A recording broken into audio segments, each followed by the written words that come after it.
फेनेलोपी उसकी बातों को सुनकर स्माइल करते हुए विचार करती रहती है कि मैंने सोचा कि यह परिचित बात है, यह वही है जो वह फेनेलोपी से हर सामान्य रूप से कहता रहता था, है ना? और आज वह इसे दूसरों के लिए कह रहा है। रेनाल्ड फेनेलोपी को देखकर कहता रहता है कि आखिर आप इस तरह से क्यों हंस रही है? वह मेड आपके बारे में कितना बुरा सोचती है कि आपके साथ ऐसा करने की हिम्मत कर रही थी। आखिर उसे ऐसा करने की भी हिम्मत नहीं होनी चाहिए थी। और फेनेलोपी सोचती रहती है कि सचमुच इस घर में हर कोई मुझे सच में मूर्ख ही समझता है। और रेनाल्ड कहता रहता है कि मैं कल ही इस बारे में पिताजी से मिलने के बाद में बात कर लूंगा, इसीलिए इसकी कोई आवश्यकता नहीं है। फेनेलोपी सरप्राइज हो जाती है और रेनाल्ड कहता रहता है कि बिल्कुल, मैंने पिताजी से कहा कि उस बेशर्म लड़की को यहाँ पर रखने की बिल्कुल भी जरूरत नहीं है, उससे तुरंत छुटकारा पाना चाहिए। और फेनेलोपी कहती है कि पिताजी और बड़े भैया ने एमिली को बाहर निकालने से मना कर दिया है। यह सुनकर रेनाल्ड सरप्राइज हो जाता है और कहता है कि क्या कहा पिताजी और भैया दोनों ने? और फेनेलोपी सोचती रहती है कि उन्होंने यह विशेष रूप से नहीं कहा गया है, लेकिन डेरिक ने एमिली के बारे में लंबे समय कार्य करने का जिक्र किया, केवल इसीलिए किया होगा ताकि मुझे वह कह सके कि या फिर दबाव बना सके कि मैं उसे अपने साथ रखूं।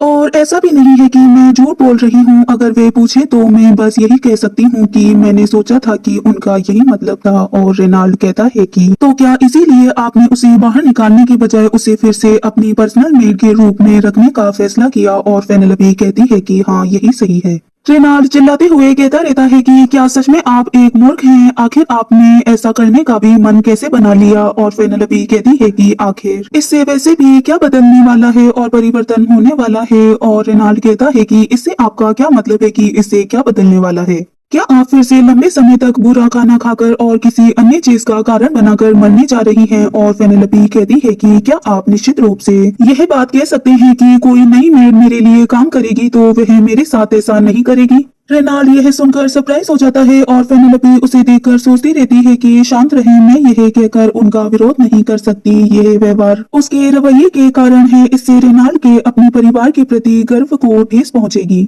फेनेलोपी उसके -3% को देखकर सोचती रहती है कि यह थोड़ा ऊपर गया है और नकारात्मक अब -3 हो गया है, लेकिन फिर भी यदि यह वापस से गिरता है तो 100% मेरी मृत्यु होगी ही होगी। फेनेलोपी कहती है कि मैं कल अपने पिताजी से मिलने के लिए गई थी और मैंने जाकर उनसे कहा कि वह उसे बाहर न निकाले। और रेनाल्ड आश्चर्य से कहता है कि क्या कहा आपने? लेकिन आपने ऐसा क्यों किया? और फेनेलोपी कहती है कि मैं उनके पास जाकर घुटनों के बल गिर के उनसे माफी मांगी कि वह इसके लिए मुझे माफ कर दे। और रेनाल्ड शौक होते हुए कहता है कि क्या कहा आपने? घुटनों के बल गिरकर उनसे माफी मांगी? मुझे समझ नहीं आ रहा तुमने इसकी भीख क्यों मांगी। लेकिन रुको एक मिनट, क्या पिताजी ने तुम्हें ऐसा करने के लिए कहा था? फेनेलोपी उससे कहती है कि मैंने उनसे कहा कि मैं अपनी परिवीक्षा अवधि के शेष समय में कोई भी हंगामा नहीं करूंगी और इसका पूरा पूरा ध्यान रखूंगी। और रेनाल्ड कहता है कि क्या आप इस घटना के बारे में भूलना चाहती हैं और आप यह कह रही हैं कि मैं इसके बारे में सब भूल जाऊं? फेनेलोपी उसे देखकर सोचती रहती है कि यदि आप चुप रहे तो मेरी बचने की संभावना 2 गुनी ज्यादा बढ़ जाएगी, इसीलिए प्लीज मुझसे झगड़ा करने की कोशिश मत कीजिए। मैं बस आपसे किसी भी प्रकार से झगड़ा नहीं करना चाहती। फेनेलोपी कहती है कि ब्रदर, मैं आपसे इसकी विनती करती हूँ, प्लीज इसे जाने दीजिए। यह सुनकर रेनाल्ड को और भी ज्यादा गुस्सा आ जाता है और वो जोर से चिल्लाते हुए कहता है कि क्या आप में कोई भी आत्मसम्मान नहीं है? आखिर आप इसे यूं ही ऐसे कैसे जाने दे सकती हैं, भले ही आपके साथ ऐसा व्यवहार किया गया हो? क्या आप पागल हो गई हैं? आप अभी भी वैसा कर सकती हैं, पहले की तरह, हमेशा की तरह चिल्लाओ और कहो और सीधों को इधर उधर फेंको और कहती रहो कि उन्होंने यह सब कहा है, उन्होंने ही यह सब किया है, तुम्हारी इसमें कोई गलती नहीं है। यह सुनकर फेनेलोपी कहती है कि क्या आपको उम्मीद नहीं थी कि उसके साथ इस तरह का व्यवहार किया जाएगा उस दिन से जिस दिन आपने उस बच्ची का हार मेरे कमरे में छिपाया था? और चूंकि आप इसीलिए तो यह सब कर रहे थे ताकि मेरे साथ ऐसी ही घटनाएं घटित हों, क्यों मैंने कुछ गलत कहा? और यह सुनकर रेनाल्ड शॉक हो जाता है और कहता है कि यह आप क्या कह रही हैं? उसे उस समय की याद आती है जब फेनेलोपी छोटी थी और उसने हार चुरा लिया था। वह सोचता रहता है कि बटलर और मुख्य नौकरानी या एमिली के बजाय असली अपराधी यही थी, उसने यही साबित किया था। इन सब के बारे में विचार करके रेनाल्ड अपनी मुट्ठी को कसते हुए कहता है कि फेनेलोपी उस समय, और फेनेलोपी कहती है कि मैं अभी इस बारे में कुछ नहीं कहना चाहूंगी। आखिरकार मैं भी तो इस समय और अभी तक इतने पूरे समय में मूर्खतापूर्वक ही व्यवहार कर रही थी, तो ऐसा ही होना चाहिए था। यह सुनकर रेनाल्ड कुछ भी नहीं कह पाता है और फेनेलोपी कहती रहती है कि लेकिन सच कहूँ तो मैं इन सभी चीजों से अब ऊब गई हूँ और जल्द ही मेरी एस सेरेमनी समारोह भी निकट आ रहा है और मैं जल्द ही वयस्क होने वाली हूँ। इसीलिए मैं हमेशा ही इस तरह से एक आध परिवार में नहीं रह सकती। और यह सुनकर रेनाल्ड कहता है कि आप आखिर यह क्या कह रही हैं? क्या आप यह कहना चाहती हैं कि आप यहाँ से जा रही है या फिर कैसा ही कुछ और? फेनेलोपी कहती है कि सब कुछ बड़े भैया और पिताजी पर निर्भर करता है। वह सोचती रहती है कि मैं भी नहीं जानती कि आगे क्या होगा। मुझे नहीं पता कि एक बार जब मैं किसी लक्ष्य पात्र के साथ अंत तक पहुंच जाऊंगी तो क्या मैं अपनी दुनिया में वापस लौट पाऊंगी या फिर मैं तब तक जीवित रह पाऊंगी या फिर मर जाऊंगी। लेकिन चिंता मत करो, मैं आपको कभी भी निराश नहीं करूंगी। रेनाल्ड फेनेलोपी कहती है कि इसीलिए आपको मेरे बारे में चिंता करने की जरूरत नहीं है रेनाल्ड। और अब मेरे नहाने का समय हो गया है, इसीलिए क्या आप यहाँ से जा सकते हैं? और अचानक से वह उसे देखकर शॉक हो जाती है क्योंकि उसके नंबर पूरी तरह से बदल गए थे जिसकी उसने कल्पना भी नहीं की थी। फेनेलोपी बहुत ही ज्यादा शौक होकर सोचती रहती है कि क्या मैंने खेल में उसे कभी भी इस तरह का भाव करते हुए नहीं देखा है। क्या कहीं ऐसा तो नहीं है कि उसकी रेटिंग और भी ज्यादा कम होने वाली है? लेकिन मैं इसकी संभावना भी नहीं कर सकती क्योंकि ऐसा नहीं हो सकता। मैंने ऐसा बिल्कुल भी नहीं सोचा था कि उसकी परसेंटेज प्लस में बढ़ जाएगी और वो भी 3% हो जाएगी। उसकी परसेंटेज बहुत ही तेजी से बढ़ी है, कम से कम 6% तक उसकी बढ़ गई है जिसके बारे में मैंने नहीं सोचा था। रेनाल्ड फेनेलोपी से कहता है कि भले ही यह क्षण भर के लिए था लेकिन आखिर मैं आप जैसे मूर्ख लोगों की परवाह क्यों कर रहा था। यह कहते हुए रेनाल्ड वहाँ से पलटता है और जाता रहता है और यह देखकर सोचती रहती है कि मुझे लगा था कि वह सबसे निराशाजनक बच्चा है और बहुत ही गुस्से वाला है। मुझे पता था कि चॉइसेस को बंद करना ही सही फैसला है क्योंकि मैं यहाँ पर पतली बर्फ पर चल रही हूँ जो कि कभी भी ढह सकती है, लेकिन मुझे उम्मीद नहीं छोड़नी चाहिए। इसके अलावा मैंने सोचा था कि ऐसा कभी नहीं होगा और अब मैं उसके मार्किंग को नेगेटिव मार्किंग नहीं कह सकती और इससे शायद मेरी आशा की किरण और भी ज्यादा बढ़ गई है। शायद मैं अब इस गेम में जीवित रहने के और भी ज्यादा करीब हूँ। एमिली फेनेलोपी के लिए एक लेटर लेकर आती है और उसे देखकर फेनेलोपी सरप्राइज हो जाती है। वह कहती है कि क्या कहा आपने? इंपीरियल पैलेस से कोई इनविटेशन आया है? और एमिली नर्वस होते हुए कहती है कि जी हाँ माय लेडी, यह इंपीरियल पैलेस से आया है और यह इनविटेशन सेकंड प्रिंस के जन्मदिन पार्टी के भोज के लिए है। इसके अलावा यह इनविटेशन कल ही है, इसीलिए फर्स्ट यंग मास्टर ने कहा है कि आप इसके लिए तैयार हो जाएं। और यह सुनकर फेनेलोपी सरप्राइज होते हुए कहती है कि क्या कहा आपने? फर्स्ट यंग मास्टर ने? मेरा मतलब है कि बड़े भैया ने ऐसा करने के लिए कहा है। वह सोचती रहती है कि चूंकि डेरिक ने कहा है तो इसका मतलब यह है कि आज से मेरी परिवीक्षित समाप्त हो गई है। और चूंकि वह दोनों ही भाई बहन हैं इसीलिए दूसरों के सामने वह उसे भैया ही कहती है ताकि उन्हें कुछ भी संदेह न हो। फेनेलोपी कहती है कि यदि ऐसा है तो मुझे जल्दी से तैयार होना चाहिए और सोचती रहती है कि मैं बस अपने कमरे में रहना चाहती थी और किसी भी मेल कैरेक्टर के साथ शामिल नहीं होना चाहती थी। यही मेरे लिए अच्छा होगा। लेकिन अचानक से उसे कुछ याद आता है और फेनेलोपी सोचती रहती है कि लेकिन एक मिनट रुको, यदि मैं उस पार्टी में जाती हूँ तो इसका मतलब यह है कि मैं वहाँ पर क्राउन प्रिंस को देख सकूंगी। लेकिन नहीं, यह निश्चित तो नहीं हो सकता क्योंकि यह सेकंड प्रिंस के जन्मदिन का बोझ है, इसीलिए यह इस गेम में क्राउन प्रिंस का पहला दृश्य होगा जो कि बहुत ही ज्यादा खतरनाक है और शायद उसके हाथों मेरी मृत्यु भी हो जाएगी जैसा कि गेम में हुई थी। नहीं, मैं ऐसा नहीं होने दे सकती। फेनेलोपी कहती है कि एमिली, क्या कल हमारे साथ पिताजी भी वहाँ पर आने वाले हैं? और एमिली कहती है कि खैर ऐसा शायद नहीं हो सकता क्योंकि हिज ग्रेस को काम है, इसीलिए शायद वह नहीं जाएंगे। इसके अलावा फर्स्ट यंग मास्टर व्यक्तिगत रूप से आपका अनुरक्षण करेंगे स्कॉट के रूप में। और यह सुनकर फेनेलोपी उस लेटर को कसते हुए सोचती है कि मुझे बस इसी परेशानी में नहीं पड़ना था, आखिर यह क्यों हो रहा है? एमिली कहती है कि आप क्या ठीक है माय लेडी? आपका चेहरा बहुत ही पीला पड़ गया है, क्या आप स्वस्थ हैं? और फेनेलोपी कहती है कि मुझे कुछ क्षण के लिए किसी चीज पर विचार करना है, क्या आप कुछ पलों के लिए बाहर जा सकती हैं? यह सुनकर एमिली वहाँ से जल्दी से चली जाती है और दूसरी ओर फेनेलोपी सोफे पर लेटते हुए सोचती रहती है कि आखिर मुझे क्या करना चाहिए। अगर मैं बीमारी का बहाना कहूँ तो मुझे डेरिक के सामने बहाना बनाना पड़ेगा, उसे व्यक्तिगत रूप से दिखाना पड़ेगा। यदि उसे थोड़ा सा भी शक हो जाता है तो उसकी अनुकूलता निश्चित रूप से कम हो जाएगी। यदि उसकी जगह रेनाल्ड होता तो बात कुछ और होती। लेकिन यदि मैं इसके बारे में सोचूं तो मुझे क्राउन प्रिंस का कार्यक्रम इतना ज्यादा याद नहीं है क्योंकि मैं मरने में बहुत ही ज्यादा व्यस्त थी। जैसे ही हम पैलेस में अकेले थे और जैसे ही हमने बात करना शुरू किया मैं मर गई, बस मुझे इतना ही याद है। आखिर इस बारे में मुझे क्या करना चाहिए? यदि मैं वहाँ पर जाऊंगी तो भी मरूंगी और नहीं जाऊंगी तो भी मरूंगी। आखिर ये किस प्रकार का घटिया सा गेम है? और जैसे कि मैंने सोचा मुझे अपनी पूरी कोशिश करनी चाहिए कि मैं बीमार होने का नाटक करूं ताकि मुझे वहां जाने की जरूरत न पड़े, या फिर कुछ भी नहीं हो सकता तो क्या मुझे मरने की कोशिश करनी चाहिए? यदि मैं यहाँ पर मर जाऊं तो शायद अपनी मूल दुनिया में वापस लौट सकती हूँ। क्या यह इन निराशाजनक बदमाशियों के रास्तों से गुजरने से तो अधिक तेज ही होगा? इसके अलावा इस गेम में एक रीसेट बटन भी है। यह एक परम जीवन रक्षक है जो कि हार्ड मोड में स्वचालित रूप से प्रकट होता है जब आप मरने वाले होते हैं और गेम को पुनः आरंभ करने के लिए जाते हैं, चूंकि मेरे लिए स्वाभाविक रूप से विकल्प दिखाई देते हैं तो रीसेट बटन क्यों नहीं दिखाई दे रहा? मैं इसके बारे में कुछ समझ नहीं पा रही हूँ। कहीं ऐसा तो नहीं है कि इस गेम में मेरे पास खोने के लिए कुछ भी नहीं है? क्या इसका मतलब यह है कि मैं क्राउन प्रिंस से मरूं या स्वयं मरूं, इससे कोई फर्क नहीं पड़ता? यहाँ से सीन शिफ्ट हो जाता है। फेनेलोपी को नहलाया जाता है, उसकी तैयारी की जाती है ताकि उसको पार्टी के लिए अच्छे से तैयार किया जा सके।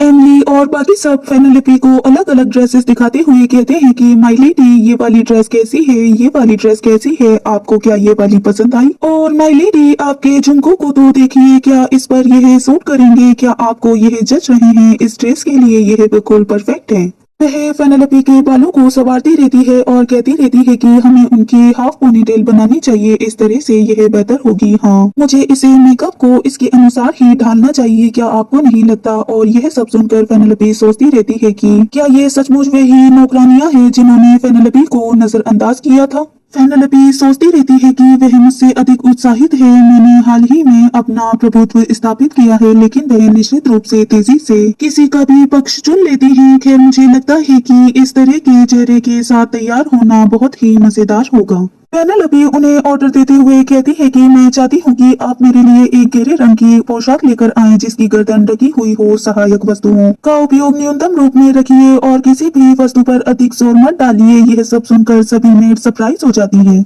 मेड कहती है कि लेकिन माय लेडी यह रॉयल फैमिली का आयोजन है, और फेनेलोपी कहती है कि मुझे तैयार करने के लिए इतनी मेहनत करने की जरूरत नहीं, बस आपसे जैसा कहा गया है वैसा ही कीजिए। यह सुनकर मेड डिप्रेशन में चली जाती है और फेनेलोपी सोचती रहती है कि मैं समझ सकती हूँ कि आप कैसा महसूस कर रही हैं, लेकिन मैं आज पैलेस में इतनी खूबसूरत दिखने के लिए नहीं जा रही हूँ और न ही मुझे वहाँ पर अच्छा दिखाई देना है। सभी मेड्स फेनेलोपी को उसके कहे अनुसार तैयार कर देती है, लेकिन वह उसे इस तरह से देखकर निराश और हताश थी। और दूसरी ओर फेनेलोपी स्वयं को मिरर में देखते हुए सोचती रहती है कि मैं पूरी तरह से संतुष्ट नहीं हूँ, लेकिन फिर भी यह काफी अच्छा है, क्योंकि वैसे भी मैं फेनेलोपी के अलमारी के साथ कुछ ऐसा ही कर सकती थी। और वह बाकी मेट से कहती है कि एमिली को छोड़कर यहाँ से बाकी सभी मेट्स जा सकती हैं, उनका कार्य यहीं पर समाप्त हो गया है, और वो सभी चली जाती हैं।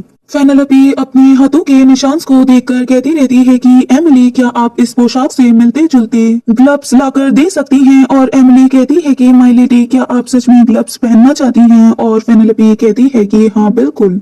फेनेलोपी अपने हाथ के निशान को दिखाते हुए उसे कहती है कि हालांकि यह फीके रंग के घाव हो चुके हैं, लेकिन मैं इसे इस तरह से उजागर नहीं कर सकती। क्या मैं इसे ऐसा ही रहने दूं? और यदि आप मेरी बात समझ गई हैं तो आपको पता है कि इसके लिए आपको क्या करना चाहिए। और एमिली उन निशानों को देखकर घबराते हुए कहती है कि हाँ हाँ हाँ माय लेडी, मैं अभी लेकर आती हूँ। एमिली को जाते हुए देखकर फेनेलोपी सोचती रहती है कि मैंने कुछ समय तक उसके साथ अच्छा व्यवहार किया, और वह सोचती है कि वह एक कृपा पात्र है, मुझे कभी कभी उसे इस तरह से नीचे रखना पड़ता ही है। यहाँ से सीन शिफ्ट हो जाता है। फेनेलोपी पूरी तरह से तैयार हो जाती है और डेरिक उसे देखकर सरप्राइज हो जाता है, क्योंकि इस बार उसने पिछली बार की तरह इतने लग्जरी कपड़े नहीं पहने थे, वह थोड़ी सी सिंपल लग रही थी। डेरिक कहता है कि ऐसा लगता है कि परिवीक्षित अवधि के दौरान आप कुछ हद तक परिपक्व हो गई हैं। और यह सुनकर फेनेलोपी सोचती रहती है कि कुछ दिनों बाद में जब आप मुझे वापस से देखेंगे तो आप ही वह व्यक्ति हैं जो कि व्यंग्यात्मक बातें करेंगे। फेनेलोपी उसकी परसेंट को देखकर सरप्राइज हो जाती है। वह सोचती रहती है कि इन सब के अलावा सबसे महत्वपूर्ण बात यह है कि आखिर उसकी लोकप्रियता इतनी बढ़ कैसे गई, मैंने तो इसे पहले देखा ही नहीं था। लेकिन क्या यह इसीलिए ऊपर आया है क्योंकि उसने मुझे नहीं देखा था? ओ माय गॉड, आखिर उसे फेनेलोपी का चेहरा इतना नापसंद क्यों है? और यदि इसके बारे में मुझे पहले ही पता होता तो मैं ऐसा दिखावा करती कि मुझे कुछ हो गया है और मैं जाना ही नहीं चाहती। लेकिन चाहे जो भी हो मैं इसका और कुछ भी नहीं कर सकती, इसीलिए मुझे अब चुपचाप जाकर गाड़ी में बैठ जाना चाहिए। और वो गैरेज में बैठ जाती है। उसे स्वयं ही इस तरह से गाड़ी में बैठते हुए देखकर डेरिक सरप्राइज हो जाता है, क्योंकि उसे वह हाथ देने वाला था। और यह देखकर फेनेलोपी सोचती रहती है कि क्या सच में वह मेरी गाड़ी में चढ़ने में मदद करने वाला था। लेकिन ऐसा कुछ भी नहीं हुआ, इसीलिए डेरिक चुपचाप गाड़ी में चढ़कर बैठ जाता है। और उसे देखकर फेनेलोपी सोचती रहती है कि क्या कहीं ऐसा तो नहीं है कि हम दोनों साथ में इस गाड़ी में बैठकर पैलेस को जा रहे हैं। फेनेलोपी उससे कहती है कि क्या हम दोनों कैरेज में एक साथ सवारी करने वाले हैं। और डेरिक कहता है कि क्या आपको इसमें कोई शिकायत है। फेनेलोपी आश्चर्य से कहती है कि नहीं नहीं, यह बात नहीं है।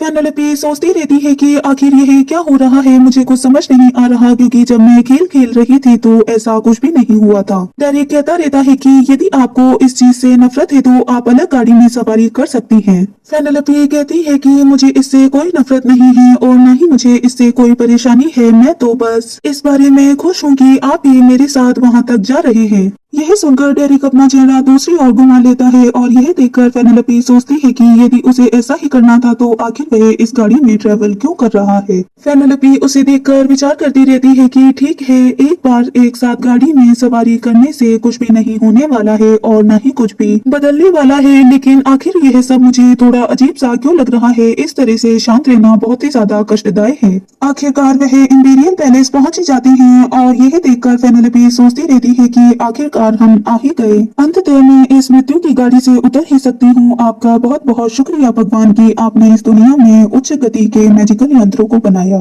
फेनेलोपी सोचती रहती है कि मुझे लगता है कि मैं यहाँ पर दम घुटने से ही मर जाऊंगी। जल्दी करनी चाहिए और मुझे यहाँ से निकलना चाहिए। लेकिन दूसरी ओर डेरिक फेनेलोपी के लिए नीचे उतर जाता है और अपने हाथ को आगे बढ़ाते हुए उसकी भी नीचे आने में मदद करता है।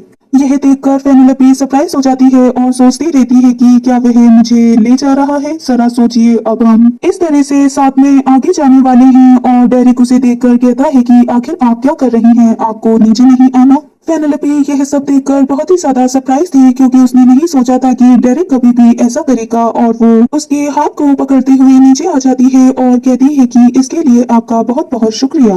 ये दोनों अंदर आ जाते हैं और अनाउंसर अनाउंस करते हुए कहता है कि एक हार्ट ड्यूकल हाउस के उत्तराधिकारी डेरिक एकहार्ट और लेडी फेनेलोपी एकहार्ट आ गए हैं। और डेरिक कहता है कि जल्दबाजी में कोई भी कदम मत उठाइएगा और आपको इस बात को भी बिल्कुल नहीं भूलना चाहिए कि कल ही आपकी परिवीक्षा समाप्त हुई है। यदि आप फिर से हंगामा करेंगे तो यह सिर्फ आपके कमरे तक ही सीमित नहीं रहेगा, बल्कि इससे और अधिक हो जाएगा। यह सब सुनकर फेनेलोपी गहरी सांस लेते हुए कहती है कि ठीक है, चिंता मत कीजिए, मैं इसका पूरा पूरा ख्याल रखूंगी और ऐसा कुछ भी नहीं करूंगी। डेरिक वहाँ से चला जाता है और फेनेलोपी सोचती रहती है कि जैसा कि मैंने उससे उम्मीद की थी वैसा ही हुआ। लोग उससे बातें करते हुए कहते हैं कि आपसे मिले हुए काफी समय हो गया है यंग मास्टर एकहार्ट, आखिर ड्यूक इन दिनों कैसे हैं। और दूसरी ओर गर्ल्स बातें करती रहती है कि पिछली पार्टी के दौरान मैंने आपको वहां पर बुलाया था, वह कैसी थी, वह चाय पार्टी क्या आपको पसंद आई। और लेडीज कहती है कि ओ माय, सच में वह बहुत ही ज्यादा शानदार थी। फेनेलोपी उन्हें सुनते हुए सोचती रहती है कि ऐसा लगता है कि मेरी तरफ कोई भी नजर नहीं रख रहा है, क्योंकि मैं जरूरी नहीं हूँ या फिर मैं ज्यादा बदमाश हूँ। हालांकि ऐसा नहीं है कि मैं अकेली हूँ, मैं आज एक मकसद से यहाँ पर आई हूँ और अगर यही कामयाब रहा तो मैं घर वापस जा सकती हूँ।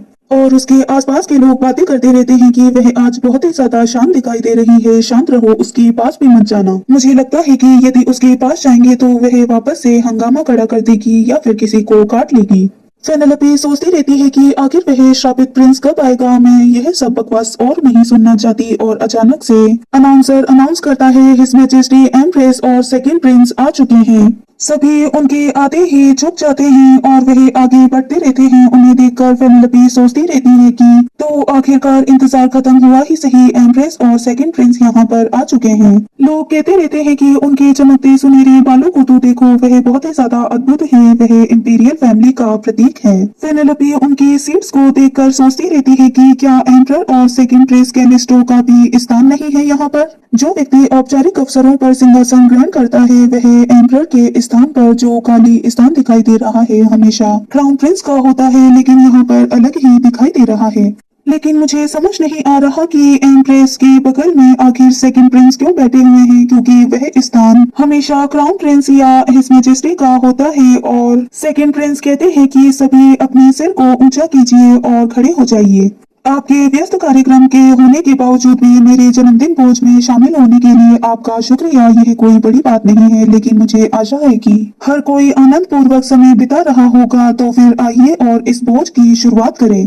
सेकंड प्रिंस की स्पीच खत्म ही होती है कि अचानक से तेज सी आवाज आती है और सभी सोचते हैं कि आखिर प्रवेश द्वार पे वह अजीब सी आवाज कैसी है। भी उसे देखकर सरप्राइज हो जाते हैं और कहते हैं कि आखिर यह क्या है, क्राउन प्रिंस आए हैं, वो भी इस तरह। और पेनेलोपी सोचती है कैलिस्टो, जैसा कि मैंने सोचा था, आखिरकार वह आ ही गया। कैलिस्टो को देखकर पेनेलोपी सोचती रहती है कि आखिर वह कौन था जिसने कहा था कि एम्प्रेस और सेकंड प्रिंस दोनों के ही बाल चमकदार है। यह तो उन दोनों से भी बहुत ही ज्यादा शाइन करते हुए चमकदार है, क्योंकि वह इस एम्पायर का क्राउन प्रिंस है। और इस रोशनी में उसे देखकर ऐसा लग रहा है कि जैसे वह सोने की शाइन की तरह चमक रहे हो, जैसे कि वह गोल्ड की तरह शाइन कर रहे हो, जैसे कि वह गोल्ड के ही बने हुए हों। सभी क्राउन प्रिंस को देखकर बहुत ही ज्यादा घबराए हुए थे, क्योंकि वह किसी व्यक्ति को मारते हुए लेकर आता रहता है। और उसे देखकर लोग फुसफुसाते रहते हैं कि उस फर्श को तो देखो, वह पूरी तरह से खून से सनी हुई है। आखिर उसके हाथ में वह कौन सा व्यक्ति है जिसे उन्होंने इतनी बुरी तरीके से मारा है। और दूसरी ओर क्राउन प्रिंस कैलिस्टो स्माइल करते हुए कहते हैं कि छोटे भाई को जन्मदिन की बहुत बहुत शुभकामनाएं। किसी ने भी नहीं सोचा था कि वह सेकंड प्रिंस की बर्थडे पार्टी में ऐसा कुछ करेगा। और यह देखकर सेकंड प्रिंस चिल्लाते हुए कहता है कि ब्रदर कैलिस्टो, आखिर आप यह क्या कर रहे हैं। और एम्प्रेस कहती है कि क्राउन प्रिंस, आखिर आप यह क्या कर रहे हैं, आप जानते भी हैं कि आप क्या कर रहे हैं। क्राउन प्रिंस स्माइल करते हुए कहते हैं कि माँ, आखिर आप ऐसा कैसे कर सकती हैं, किसी ऐसे व्यक्ति से ऐसा कैसे कह सकती हैं जो अपने छोटे भाई की जन्मदिन भोज पर शामिल होने के लिए स्वयं ही चला आया है। एम्प्रेस चिल्लाते हुए कहती है कि आखिर आपकी ऐसा कहने की हिम्मत भी कैसे हुई, आपको तो यहाँ पर बुलाया भी नहीं गया, आप सिर्फ नाम के ही क्राउन प्रिंस हैं, आखिर आप इस तरह की भयानक सी हरकत करने की हिम्मत भी कैसे कर सकते हैं।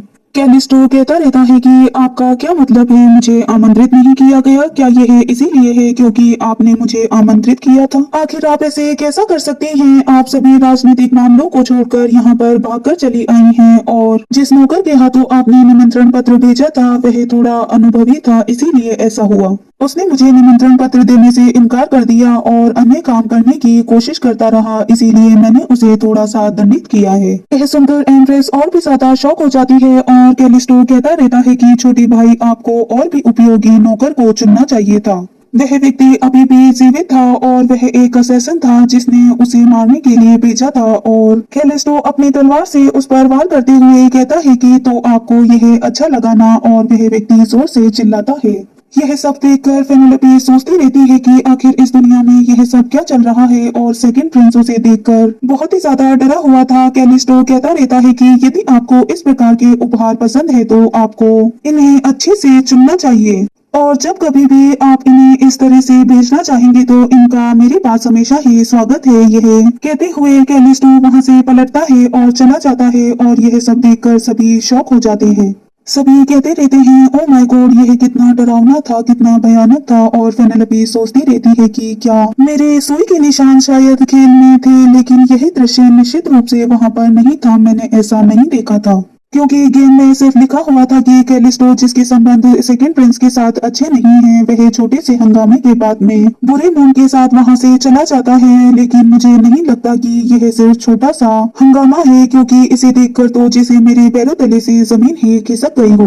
पेनेलोपी के सामने एक नोटिफिकेशन सामने आता है, एक नया एपिसोड शुरू हो गया है। आयरन एंड बॉल के क्राउन प्रिंस कैलिस्टो रेगुलस जो कि गार्डन की ओर जा रहा है उसकी ओर आगे बढ़े, इसके लिए यस और नो पे क्लिक करें। पेनेलोपी उस सिस्टम को पढ़कर सोचती रहती है कि यह अंततः कैलिस्टो प्रकरण है, लेकिन वह कमीना मेरी सोच से भी अधिक पागल है। क्या होगा अगर वह मिलते ही मेरे सर को काट देता है और मुझे मार देता है तो? लेकिन इसके बारे में कुछ भी नहीं किया जा सकता है, मुझे इसके लिए आगे बढ़ना ही होगा। और वो स्क्रीन के यस पर क्लिक कर देती है। उस पर क्लिक करते ही पेनेलोपी गार्डन में आ जाती है और सोचती रहती है कि क्या सच में उन्होंने मुझे टेलीपोर्ट कर दिया है। यदि ऐसा है तो मुझे यह करना ही होगा। चलो आगे बढ़ते हैं और आगे चलकर मेरी मृत्यु को मुझे प्राप्त करना है। पेनेलोपी आगे बढ़ती रहती है और सोचती रहती है कि आखिर मुझे अभी तक और कितनी देर तक चलना होगा, क्योंकि इन हेल्स के कारण मेरी एड़ियों में दर्द हो रहा है। आखिर यह कब खत्म होगा। फेनेलोपी चलते चलते फाउंटेन के पास आ जाती है और सोचती रहती है कि उन्होंने मुझे यहीं तक आने के लिए कहा था, लेकिन आखिर वह कहाँ है? क्या मुझे यहाँ से और भी आगे जाना चाहिए या फिर नहीं?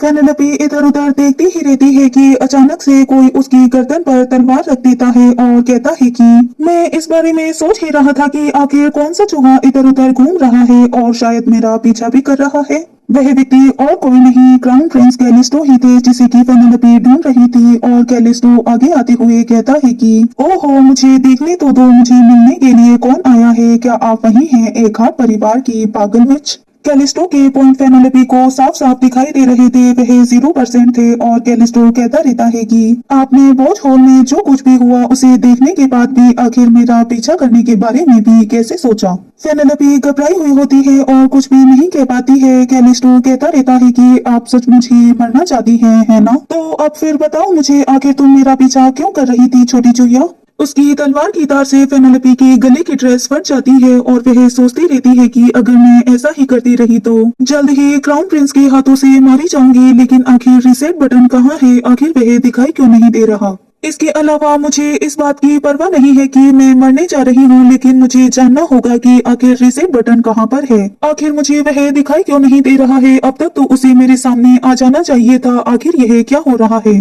फेनेलोपी को चुप देखकर कैलियस कहता है कि चूंकि आप मुझे जवाब नहीं दे रही हैं, इसीलिए अब समय आ गया है कि आप अपने परिवार के सदस्यों को अलविदा कह दें। फेनेलोपी कहती रहती है कि रीसेट बटन जल्दी से आ जाओ। वह बहुत ही ज्यादा घबराई हुई थी और कैलिस्टो स्माइल करते हुए कहता है कि मैं व्यक्तिगत रूप से आपके शब्द सुनना चाहता हूँ ताकि उसे एक हाथ परिवार तक पहुँचा सकूं। फेनेलोपी घबरा जाती है क्योंकि उसे कोई भी रीसेट बटन दिखाई नहीं दे रहा था और वो सोचती रहती है कि आखिर रीसेट बटन कहाँ गया, आखिर वह आ क्यों नहीं रहा। रीसेट बटन दिखाई नहीं देता है और फेनेलोपी सोचती रहती है कि इसका मतलब वह सामने नहीं आने वाला है। और कैलिस्टो उस पर तलवार चलाने ही वाला होता है कि फेनेलोपी चिल्लाते हुए कहती है कि मैंने कहा रुक जाओ, मैं बात करूंगी। यह सुनकर कैलिस्टो स्माइल करते हुए कहता है कि ओ, तो मुझे लगता है कि अंततः आपने बात करने का मन बना ही लिया। और फेनेलोपी डरते हुए अपने सिर को हिलाते हुए कहती है कि हाँ हाँ, मैं बात करूंगी, मैं आपसे बात करने के लिए तैयार हूँ। कैलिस्टो फेनेलोपी की गर्दन पर तलवार की नोक को लगाते हुए कहता है कि तो अब बात करो, क्या कहना चाहती हो? फेनेलोपी सोचती रहती है कि मैं तो फंस गई हूँ, आखिर मैं क्या कहूँ? मरने के लिए ही तो आखिर मैं उसके पास आई थी। अपनी मुट्ठी को कसते हुए वह सोचती रहती है कि यदि वास्तव में कोई रीसेट बटन नहीं है तो मैं उस तरह नहीं मर सकती जैसे मैंने योजना बनाई थी। क्या मुझे विकल्प वापस चुनने चाहिए? लेकिन मैं इतने लंबे समय तक सिर्फ इसीलिए बच पाई हूँ क्योंकि मैंने लंबे समय तक ऑप्शंस को बंद कर रखा था। कैलिस्टो कहता है कि आखिर आप क्या सोच रही हैं? मैं आपकी बात को सुनने के लिए बहुत ही ज्यादा उत्साहित हूँ। यह बात क्या आपको समझ में नहीं आई है यंग लेडी? आपको अब जल्दी से बात करनी चाहिए क्योंकि आप नहीं जानती, जो लोग आधे रास्ते में ही रुक जाते हैं मैं उनसे बहुत ही ज्यादा घृणा करता हूँ। फेनेलोपी सोचती है, फेनेलोपी तुम्हें स्वयं को बचाना ही होगा, जल्दी से कुछ तो कहो। और फेनेलोपी चिल्लाते हुए कहती है कि मैं आपको पसंद करती हूँ। और यह सुनकर क्राउन प्रिंस सरप्राइज हो जाता है और कहता है कि आखिर आप यह क्या कह रही हैं? और फेनेलोपी कहती रहती है कि मैं आपसे प्यार करती हूँ योहानेस। मैंने सोचा कि शायद आप पहले से ही उस हंगामे के कारण उदास महसूस कर रहे होंगे, इसीलिए मैं आपको बेहतर महसूस करवाने के लिए यहाँ पर चली आई। फेनेलोपी सोचती रहती है कि आखिर यह कैसी आधी बकवास है। आखिर मैं उसे कैसे कह सकती हूँ कि मैं उसे बेहतर महसूस करवाने की कोशिश कर रही हूँ, जब मैंने उसे उस हत्यारे के शरीर को इस तरह से तलवार से मारते हुए देखा और घसीटते हुए देखा। यहाँ तक कि नॉर्मल मोड की यौवन भी यहाँ पर होती तो वह भी ऐसा कुछ नहीं कहती। वह सोचती रहती है कि मैं इस बात की कसम खाती हूँ कि यदि मैं इस खेल से बाहर चली गई तो इसकी बहुत ही ज्यादा बुरी समीक्षा करूंगी। और मुझे इस पागल कमीने से भी कहना है कि उसके पीछे मुझे आना ही नहीं चाहिए था। मैंने इस जीवन को भी बर्बाद कर दिया और अब शायद मैं मरने जा रही हूँ। कैलिस्टो यह सब सुनकर बहुत ही ज्यादा सरप्राइज था क्योंकि उसने नहीं सोचा था कि वह ऐसा कुछ जवाब देगी। और वह थोड़ी देर के लिए शांत हो जाता है। यह देखकर फेनेलोपी जल्दी से अपनी एक आंख को खोलकर देखती है कि आखिर क्या हो रहा है। कैलिस्टो फेनेलोपी के करीब आते हुए स्माइल करते हुए कहता है कि ओ, तो क्या ड्यूकल परिवार की पागल विच इंपीरियल फैमिली के पागल कमीने से प्यार करती है? मुझे तो ऐसा लगता है कि यह पूरी तरह से अप्रत्यक्षशील बहाना है, क्यों आपको नहीं लगता? और इसके अलावा भले ही हम कभी ठीक से नहीं मिले होंगे, हम सबसे करीब भी शायद मेरी घर वापसी के बोझ के समय आए थे जब हम एक दूसरे के पास से गुजरे थे, है ना? क्यों मैंने ठीक कहा ना? फेनेलोपी सोचती रहती है कि हालांकि यह पहली बार है जब हम मिले हैं और कहती है कि यह पहली नजर का प्यार था। कैलिस्टो कहता है कि आखिर आप मुझे पसंद क्यों करती है, आखिर कौन सा हिस्सा मेरा आपको सबसे ज्यादा पसंद आया है। यह सुनकर फेनेलोपी सरप्राइज हो जाती है और घबराते हुए कहती है कि आप अच्छे दिखाई देते हैं। और कैलिस्टो कहता है कि तो आप कहना चाहती हैं कि मेरा चेहरा आपको अच्छा दिखता है और एकमात्र वजह है जिसकी वजह से आप मुझे पसंद करती हैं। ये तो बहुत ही ज्यादा निराशाजनक है। और फेनेलोपी कहती है कि आपकी बहादुरी और तलवार चलाने का कौशल।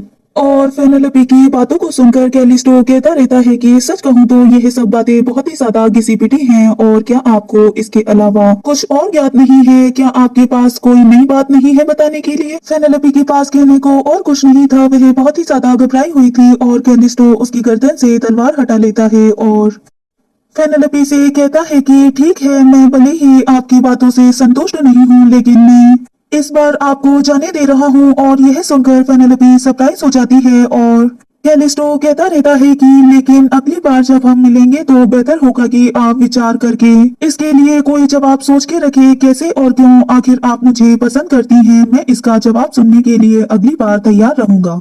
फेनेलोपी समझ नहीं पा रही थी कि आखिर क्या हो रहा है, आखिर उसने उसका मन क्यों बदल लिया और आखिर वह इस बारे में जानना क्यों चाहता है। और कैलिस्टो कहता है कि अब आप यहाँ से जा सकती हैं। लेकिन अगले ही पल फेनेलोपी उसकी 2% को बढ़ते हुए देखकर सरप्राइज हो जाती है। और उसे इस तरह से देखकर कैलिस्टो कहता है कि आखिर तुम क्या कर रही हो, क्या मुझे तुम्हारे ब्लड से थोड़ी देर और खेलना चाहिए। और फेनेलोपी कहती है कि नहीं नहीं, ऐसा नहीं है। और वो जल्दी से वहाँ से चली जाती है। फेनेलोपी घबराते हुए तेजी से भागती रहती है और सोचती रहती है कि इसमें रीसेट बटन नहीं है, इसमें रीसेट बटन नहीं था। इसका मतलब यह है कि गेम में कोई रीसेट बटन नहीं है, यह दिखाना चाहिए था। लेकिन मुझे नहीं पता कि अब मुझे क्या करना चाहिए। मैंने सोचा कि यदि मैं मर जाऊंगी तो शायद अपनी दुनिया में वापस लौट सकूंगी, लेकिन क्या होगा यदि मैं यहाँ पर भी सचमुच में मर गई और अपनी दुनिया में नहीं जा सकी। तो नहीं, मैं ऐसा नहीं कर सकती। क्या होगा अगर मैं रीसेट बटन को न ढूंढ सकी और सामान्य कॉलेज जीवन की छात्र में नहीं जा सकी और उस जीवन को नहीं जी सकी, तो मैं क्या यहीं पर मर जाऊंगी। नहीं, मैं ऐसा नहीं कर सकती, मैं ऐसा बिल्कुल भी नहीं कर सकती। क्या इसका मतलब यह है कि मेरे पास उन पागल कमीनों के पास अंत तक जाने के अलावा और कोई विकल्प नहीं है। और क्या होगा जब मेरी इतनी कड़ी मेहनत से प्राप्त किए गए पॉइंट सारे ही चले गए, तो आखिर मैं क्या करूंगी। फेनेलोपी रोने लगती है और कहती रहती है कि मैं मरना नहीं चाहती। वह सोचती रहती है कि क्या सच में मुझे इस दुनिया में इन सभी बदमाशों को सहन करना पड़ेगा, और ऐसा नहीं किया तो क्या मैं मृत्यु को प्राप्त हो जाऊंगी। फेनेलोपी को सामने कोई दिखाई देता है और वो भागते भागते गिर जाती है। वह उठते हुए अपनी गर्दन को पकड़ते हुए कहती है कि इसके लिए मुझे माफ कर दीजिए। और सोचती रहती है कि मुझे जल्द से जल्द यहाँ से भागना होगा, नहीं तो क्राउन प्रिंस मुझे मार डालेगा।